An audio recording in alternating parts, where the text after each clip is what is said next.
하나님 말씀 사도행전 20장 24절로 38절까지 말씀. 내가 달려갈 길과 주 예수께 받은 사명 곧 하나님의 은혜의 복음을 증언한 일을 마치려 하면은 나의 생명조차 조금도 귀한 것으로 여기지 아니하노라. 보라, 내가 여러분 중에 왕래하며 하나님의 나라를 전파하였으나 이제는 여러분이 다 내 얼굴을 다시 보지 못할 줄 아노라. 그러므로 오늘 여러분에게 정언하거니와 모든 사람의 피에 대하여 내가 깨끗하니 이는 내가 끊이지 않고 하나님의 뜻을 다 여러분에게 전하였음이라.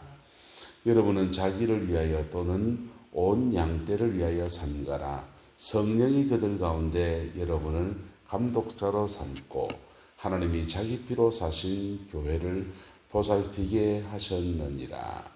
내가 떠난 후에 사나운 이리가 여러분에게 들어와서 그 양떼를 아끼지 아니하며 또한 여러분 중에서도 제자들을 끌어 자기를 따르게 하려고 어그러진 말을 하는 사람들이 일어날 줄을 내가 아노라.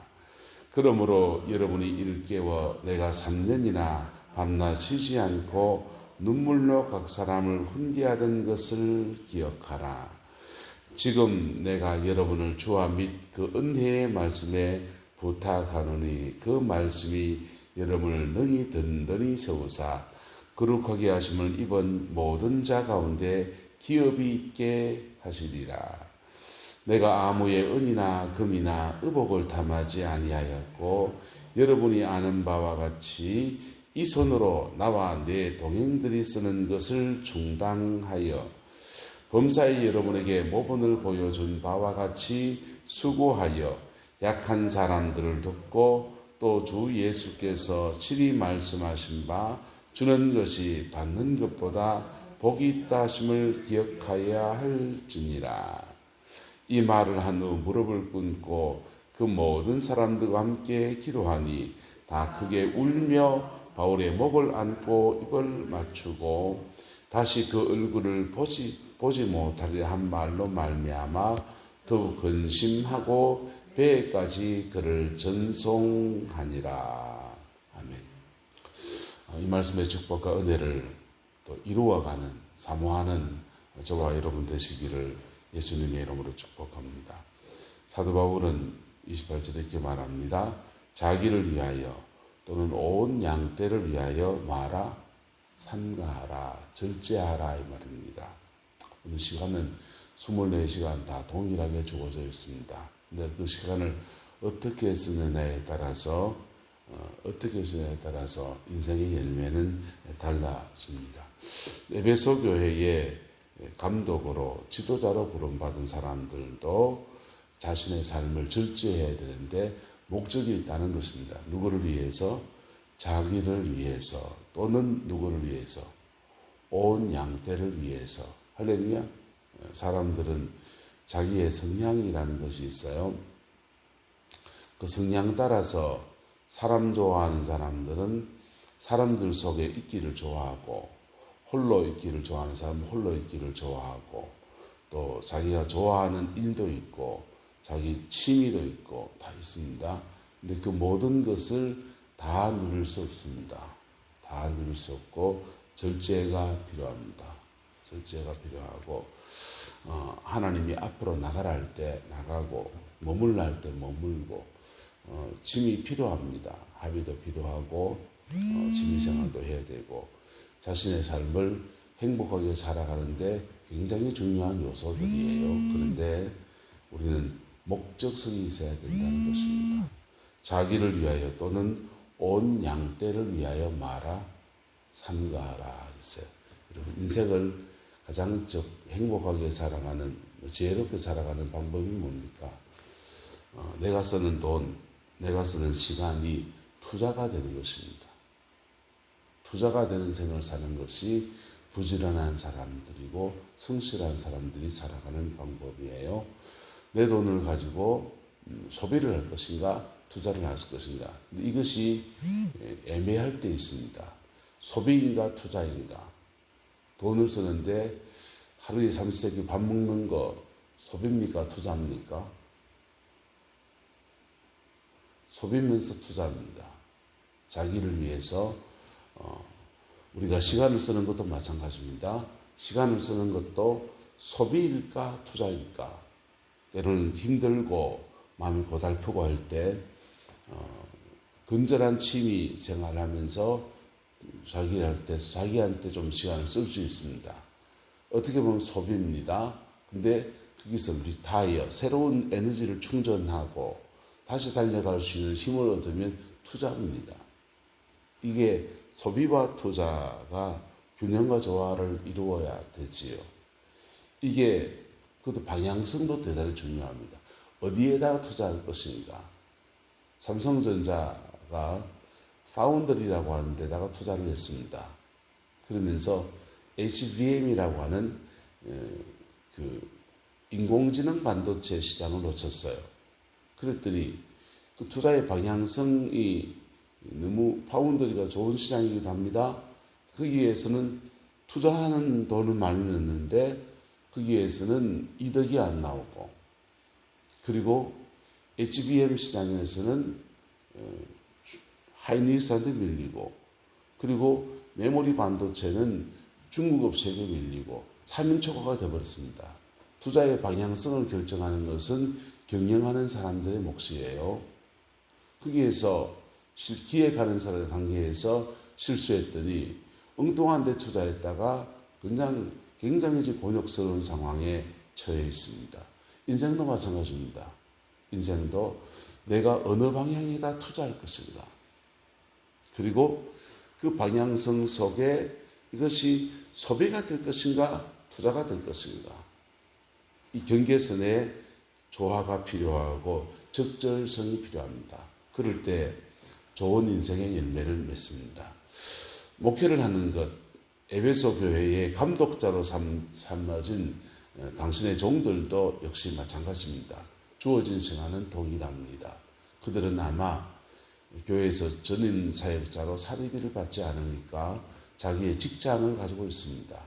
직장을 생활하면서 또 다른 시간에 주님을 위해서 시간을 들여야 되는 겁니다. 자영업을 하면서 자기 혼자의 일을 할 수도 있고, 어떤 분들은 이제 가업이니까 자식이 그냥 열반 다 해주니까 나는 주의 일에만 더 집중하겠습니다. 이런 분도 있을 수 있습니다. 어쨌든 다양한 삶들 속에서 온 양떼를 위하여, 자신을 위하여 말합니까? 삼가하라고 합니다. 그 삼가하면서 그 적절성을 유지해 나갈 때, 우리는 또 인간은 죄성을 가지고 있기 때문에 어떤 때는 자신의 죄를 회개하는데 참 시간을 써야 됩니다. 이 모든 것을 나보다 나를 더 잘 아시는 그분이 주관하십니다. 할렐루야. 그분이 누구십니까? 예수 그리스도이십니다. 인생의 운전대를 주님께 들을 수 있기를 예수님의 이름으로 축복합니다.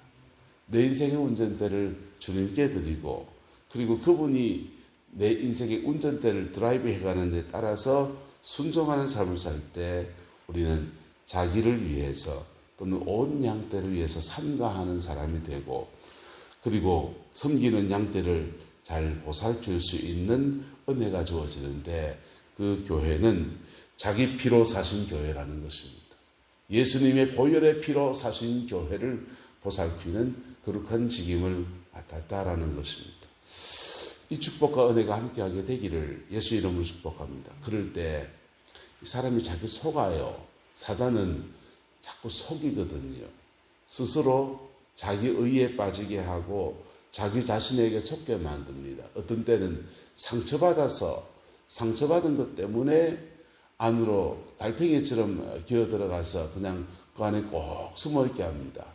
좀 숨어 있을 수 있습니다. 상처받을 수 있으니까. 그때 좀 질 수 있습니다. 때로는 우리의 죄성 속에 넘어졌을 때 주저앉아서 좀 하나님의 은혜의 그늘에 좀 숨어 있을 수 있습니다. 때로는 내 어떤 성향을 따라서 막 이렇게 좀 취미생활도 좀 할 수 있습니다. 산에도 갈 수 있고 운동도 할 수 있고 할 수 있습니다. 그런데 모든 일에 절제가 필요한 것입니다. 자, 왜냐하면 우리는 우리 자신을 위해서, 또 우리에게 속한 가족들을 위해서, 또는 우리에게 붙여준 누구들을 위해서, 양떼를 위해서. 할렐루야. 그렇게 할 때 성령이 그들 가운데서 여러분을 감독자로 삼고 하나님이 자기 피로 사신 교회를 보살피게 하셨다는 것입니다. 그리고 목회 현장에도 사도 바울이 말합니다. 내가 떠난 후에 누가 들어온다 합니까? 사나운 이리가 여러분에게 들어와서 누구를 아끼지 아니하고 그 양떼를 아끼지 아니한다. 양떼 중에서 죄송합니다. 교회에도 어려운 양떼가 있어요. 어려운 양떼가 있어서 그 양떼 말 안 듣고 양떼가 심지어 목회자한테 상처를 주기도 하고 별별 일이 다 일어나기도 있고, 그 모든 일에 배후에 누가 있습니까? 사탄이 있다는 겁니다. 사나운 이리가 여러분에게 들어와서 양떼를 아끼지 않은데 온갖 사단의 역사가 일어나는 중에 너희는 너희 양떼를 지키고 너희 양떼를 치고 양떼를 먹이는 일을 해야 한다는 것입니다. 여러분은 이스라엘의 양떼들을 보세요. 여름철에는 방목을 합니다. 방목하는 동안에는 늑대가 오나 늘 지켜야 돼요. 밤이 되면 늑대의 위험이 더 심하니까 그 양떼들을 울타리를 칩니다. 늑대가 못 들으면 울타리를 치는데 돌로 만들어요. 돌로 울타리를 치고, 그리고 개 한 마리 끌고 다니면서 그렇게 양떼를 쳐요. 양떼를 먹이는 것도 필요하고 지키는 것도 필요하고, 예? 돌보는 것도 필요하고요. 근데 어떤 양떼는 저 숲으로 혼자 맨날 돌아다닙니다. 어떤 양떼는 뿌리 달려서 양떼를 쳐박습니다. 목자를 쳐박습니다. 저것들끼리 싸웁니다. 별별 일들이 다 일어납니다. 예. 사람은요, 더 하지요. 발 달린 사람들이. 양떼보다 머리가 더 좋은 사람들이요. 그래서 온갖 일들이 다 일어나는데 그 배후에 무엇이 있냐? 사나운 일이 사단 마귀가 있다는 것입니다. 그 마귀와의 싸움에서 승리하면서 양떼를 지켜라 라고 말합니다. 심지어 여러분 중에서도 제자들을 모아서 끌어 누구를 따르게 하려고, 자기를 따르게 하려고 어그러진 말을 하는 사람들이 일어날 줄을 뭐 한다 합니까? 내가 안다. 지금 사도 바울이 지금 예언하면서 너 이놈들 이럴 수 있다. 너지 이러는 거 아니에요. 사람이 가지고 있는 성량 안에서 그를 개연성을 가지고 있다는 것을 이야기하고 있는 것입니다. 남들이 하는 것을 볼 때는 저게 잘하네 못하네 할 말이 참 많아요. 그런데 정작 본인이 해보면 그거 쉬운 거 아닌 겁니다. 세양속담에 그 사람의 신발을 신고 그 길을 걸어보기 전에는, 그 사람의 인생을 걸어보기 전에는 그 사람을 함부로 말하지 마라 라는 말이 있습니다. 목회도 마찬가지예요. 사도 바울은 에베소 교회를 섬길 때 사도 바울은 말이야 이런 부분이 좀 약해, 이렇게 수많은 구설수들이 자기들 안에서 웅 있었을 거예요. 사도 바울은 웅변가는 아니에요. 베드로하고 비교하면 베드로는 말이 능한 사람입니다. 그래서 달변가로 그냥 3시간, 4시간 설교해도 피곤하지 않고 그 말씀을 전할 때 얼마나 강력한 힘과 파워, 성령의 능력이 확 뻗어나온지 몰라요. 사도 바울은 그렇지 않습니다. 정확하고 예리한 사람이에요. 그래서 사도 바울은 글로 쓸 때, 책으로 썼을 때 너무 멋진 작품이 나오지만 말에는 능하지 못한 사람입니다. 사도 바울은 안질이 있었다는 얘기도 있고 간질이 있었다는 얘기도 있습니다. 그래서 안질이 있으면 눈이 좀 안 좋아서 중치마이 안 빈다 뭐 이럴 수도 있는데, 이 사도 바울이 간질이 있었다면 말씀을 전하고 뭐 하다가 버벅 넘어져서 그냥 막 거품 물고 막 이럴 수 있습니다. 내전적. 그래서 그분의 연약함이 있어요. 그 연약함, 사도 바울은 재성이 없겠습니까? 똑같이 있습니다. 그 재성과 그 연약함들 속에서 자기를 절제하며 하나님의 복음을 위해서 인생을 드리고 가는 사람이 바울 사도였습니다. 근데 그거 밑에서 보면서 평가하기는 대단히 쉬워요. 언젠가 영남대학교 다닐 때 합창단 활동을 하면서 합창단에 음악대학교 애들이 이렇게 회원으로 들어와요. 음대생들이 들어오는데 성악과 애들은 잘 안 들어옵니다. 기악과, 작곡과 이런 애들이 합창단에 들어와요. 그러면 걔들은 이제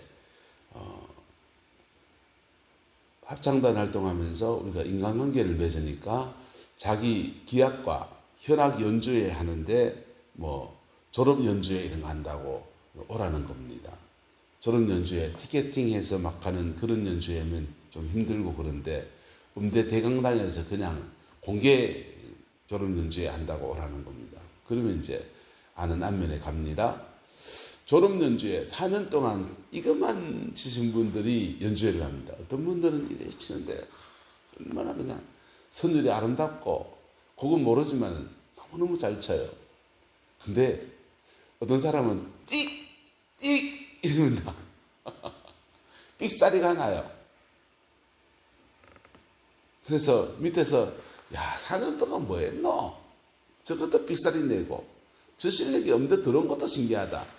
왜냐하면 아마추어 친구들 그런 음악을 전공하지 않은 친구들 위해서 현악을 잘하는 친구들 아니까 야 전공 안 해도 저보다 잘하던데 뭐 그런 생각이 들어요. 저보고 그거 안 쳐놓고 이거 하라면요. 그 삑사리라니 소리 내는 것도 힘들 겁니다. 음정도 못 맞출 겁니다. 밑에서 평가하는 것은 대단히 쉬울지 모르지만은 실제로 그것을 해내는 것은 쉬운 게 아니에요. 그리고 그것을 좋은 설교는 세 가지를 갖춰야 됩니다. 한번 따라합시다. 로고스, 파토스, 에토스. 이 로고스는 뭐냐면 이 말씀이 진리여야 한다는 겁니다. 진리를 전하고 있는가? 어그러진 말을 하면서 거짓말하는데 혹세무민하는 설교할 수 있습니다. 복준다 하는데 정말 복받을 사람으로 만들어가면서 복준다고 선포하면 땡큐. 근데 복준다 하는데 사람을 호릴 수 있습니다. 붕붕 띄워서 복줄 것 하면서 그냥 마치 무당이 복채 받아내듯이 자기를 따르게 하고 자기 이속을 정의라든지 자기 밑에 사람들이 이렇게 끌어들이는 사람들이 있습니다. 이 진리해야 한다는 겁니다. 진리의 문제입니다. 두 번째, 파토스는 전달의 문제입니다. 말씀은 사람들에게 전달되어져야 합니다. 세 번째가 제일 중요합니다. 참 중요합니다. 에토스는 나도 그렇게 살아야 된다는 겁니다. 할렐루야. 그럴 때 말씀은 그 영혼 속에 파고 들어갑니다. 로고스, 진리를 바로 가지고 신학 공부 제대로 하고 하면 진리에 대한 분별력이 생기겠죠. 두 번째, 파토스는 전달력이에요. 표현을 한다든지 이렇게 전달하든지 또는 기도를 많이 하면 영역이 세져서 영권으로 확 심습니다. 영역으로 전달하든지 파토스의 문제입니다.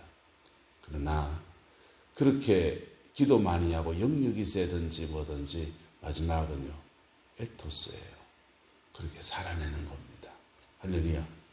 그렇게 살아낼 때 그 제대로 된 감독자, 교회를 섬기는 지도자로서의 역량과 기상이 그에게 있는 것입니다. 사도 바울은 이 세 가지를 갖춘 분이신데 이분에게 부족한 것은 로고스, 진리가 선명합니다. 그런데 파토스, 에토스가 좀 약해요. 로고스와 파토스가 좀 약해요. 전달력이 좀 떨어집니다. 대신에 글로 써서 전달하면 이분은 굉장히 문어체 배운 사람이니까 이런 데 능합니다. 그래서 논리적인 글로 전달할 때 더 전달이 잘 되는 분이에요. 사도 베드로는요. 로고스, 진리가 선명해요. 그리고 파토스, 전달력이 어마어마한 사람이에요. 그래서 파토스가 있어서 말씀을 전할 때 3,000명이 회개할 수 있는 5,000명이 회개할 수 있는 강력한 언변을 갖춘 사람이 바로 사도 바울이에요. 베드로예요. 바울 사도는 이 부분에서는 좀 부족할 수 있어요. 하지만 이분들의 동일한 것은 로고스와 마지막 에토스가 있다는 것입니다. 할렐루야. 로고스와 에토스. 말을 어버버 할 수 있어요. 하지만 에토스가 강한 사람들. 그것을 진리로 살아낸 사람들은 그 말 한마디의 무게가 천검이에요. 할렐루야. 그 은혜와 축복이 우리와 함께하게 되기를 예수님의 이름으로 축복합니다. 그럴 때 사도 바울처럼 그렇게 나갈 때 여러분을 능히 든든히 세우사 거룩하게 하심을 입은 모든 성도들 중에서 무엇이 있게 하시리라? 기업이 있게 하시리라. 기업이 있을 겁니다. 할렐루야. 인생을 깊이 살면 결국 열매로 말하거든요. 우리 가을입니다. 어떤 나무는 열매가 있고 어떤 나무는 열매가 없습니다. 봄철에는 꽃으로 말합니다.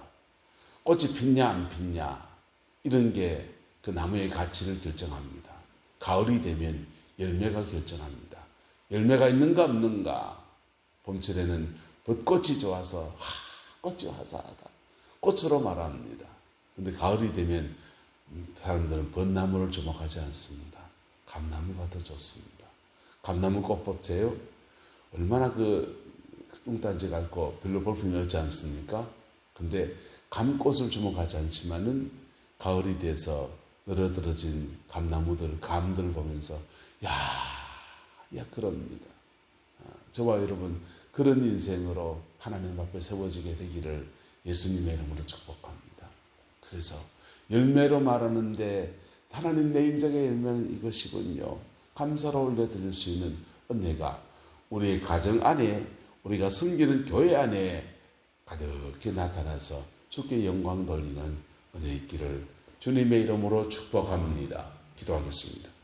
좋으신 아버지 하나님, 사도 바울의 고별 설교 말씀을 나누면서 저희의 마음이 참 무겁습니다. 바울 사도와 같은 열정과 열매와 헌신과 수고가 우리에게는 너무 부끄럽게 하는 제목들입니다. 그러나 주님, 이 말씀 앞에 겸비하겠습니다. 너희 자신을 위해서, 너희 가족들을 위해서, 너에게 맡겨진 영혼들, 양떼들을 위해서 삼가하고 절제하는 생활이 되기를 소망합니다. 그리고 그렇게 나갈 때 외면하지 않고 거절하지 않고 우리 인생에 열매를 주시는 하나님의 놀라운 역사가 아름답게 이루어지게 하나님 주장하여 주옵소서. 여호와께서 온전한 은혜와 사랑으로 함께해 주시기 원합니다. 예수님의 이름으로 축복하며 기도드리옵나이다.